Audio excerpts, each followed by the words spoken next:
paix, en Camargue, dans les environs de Nîmes, où je dois donner mon spectacle ce soir.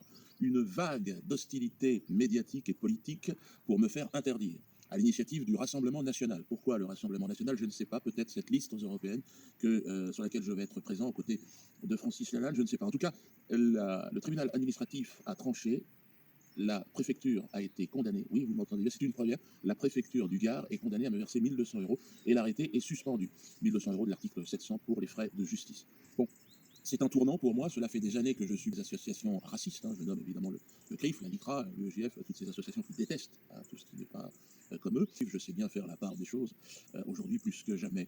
Donc après m'être d'ailleurs excusé auprès des membres honnêtes de cette communauté juive qui avaient pu être blessés, heurtés, choqués par certains de mes propos, soutenus par le tribunal administratif, et c'est une nouvelle, l'État est condamné. Tant mieux, je vais continuer à faire mon travail. Coopération au niveau sécuritaire entre les deux pays. Et notamment, la France prépare les JO avec une crainte énorme sur le plan de la sécurité. Il y a des discussions avec des entreprises israéliennes de sécurité qui sont aussi en cours. Donc, oui, cette imbrication, elle est extrêmement large. Ouais, et elle touche que les seules livraisons d'armes. Oui, que les seules livraisons d'armes au sens strict du terme, c'est-à-dire un fusil, un char, un avion. C'est des renseignements, de la formation peut-être. Voilà, c'est du renseignement, de la formation, du maintien aussi en conditions opérationnelles pour que ça fonctionne. Mais c'est aussi au niveau sécuritaire entre les services de police par rapport à la lutte dite antiterroriste. Parce que là encore, il faudrait définir les mots de ce qu'on met, mais c'est le langage utilisé. Donc... Bien sûr, par exemple, en 2008, lors de l'opération Pont-Durcy, la France avait déjà toutes les données en main pour se poser la question de l'arrêt des livraisons d'armes, vu la responsabilité, l'accusation de crimes de guerre, le fait que les crimes de guerre ont été reconnus comme commis par l'État d'Israël en 2008. Finalement, ce que vous dites, vous avez raison, c'est que des armes ont été vendues, elles ont été stockées, elles ont été préparées, et on n'a aucune information en fait de savoir parmi ces armes, quels composants, quelles armes sont françaises, parce qu'elles ont été vendues donc avant le 7 octobre, bien avant.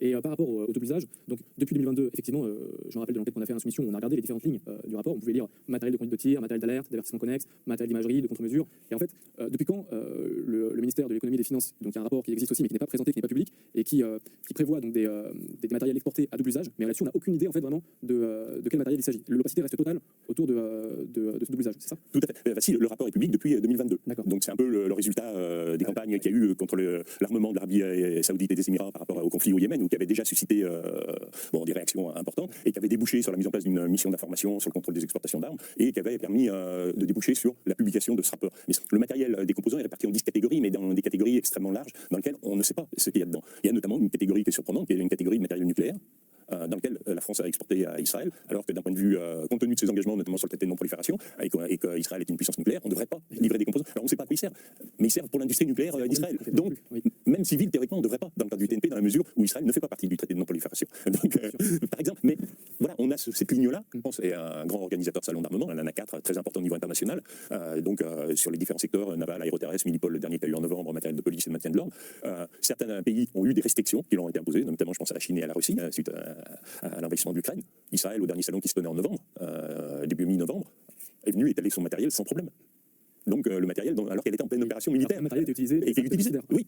Et sans contestation, il y a eu absolument. Je crois qu'il y a une seule réaction, celle de collectif. Il y a eu une tentative d'action. Mais pour que, enfin, cet gouvernement condamne fermement les opérations militaires de l'État d'Israël à Gaza. Les bilans humains et la situation humanitaire dans les bandes de Gaza sont intolérables et les opérations israéliennes doivent cesser.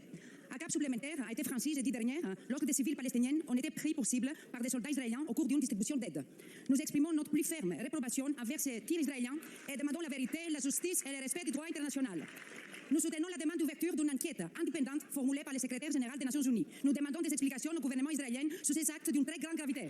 Le fait qu'il a fallu attendre 5 mois, et qu'en 5 mois, toutes les voix qui ont porté le cessez-le-feu ont été injuriées, notamment celles des Insoumis, à commencer par Jean-Luc Mélenchon. Tout cela, en fait, c'est aussi expliqué par l'imbrication que vous avez présentée, le fait que, vu que le gouvernement vend des armes à l'État d'Israël, eh bien, il sait qu'il y a une pression possible de ce gouvernement sur la France, en raison de l'imbrication économique, industrielle, politique entre eux. Oui, tout à fait.